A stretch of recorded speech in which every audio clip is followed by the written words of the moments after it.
പൈലറ്റുമാരെ മാത്രം ബലിയാടാക്കി ബോയിങ് അടക്കമുള്ള കമ്പനികളെ രക്ഷിക്കാനുള്ള ശ്രമമാണോ ശരിക്കും നടക്കുന്നത്? എന്തുകൊണ്ടാണ് ബോയിങ് കമ്പനി ഇങ്ങനെ നിരുത്തരവാദപരമായി പ്രവർത്തിക്കുന്നത്? നല്ലൊരു ചോദ്യമാണ്. ഈ ദിവസം വെച്ച് നമ്മൾ നോക്കുകയാണെങ്കിൽ ബോയിങ് കമ്പനിക്ക് 1000-ൽ കൂടുതൽ എയർക്രാഫ്റ്റിൻ്റെ ഓർഡേഴ്സ് ഉണ്ട്. അപ്പോൾ 1000-ൽ കൂടുതൽ എയർക്രാഫ്റ്റ്സിൻ്റെ ഓർഡേഴ്സ് ഉള്ള ഒരു കമ്പനി, ഓരോ എയർക്രാഫ്റ്റിനും $300 മില്യൺ ആണ് വില.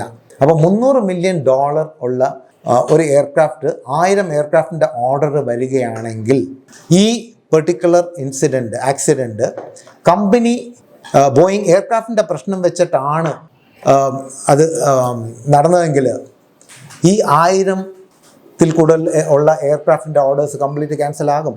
കാരണം ഇതിനു മുമ്പേ ഇതേപോലെ ഒരു ഇൻസിഡൻറ്റ്, ഞാൻ കഴിഞ്ഞ പ്രാവശ്യം അത് പറഞ്ഞതാണ്, ഒരു ഇൻസിഡൻറ്റ് ഉണ്ടായിട്ടുണ്ട്.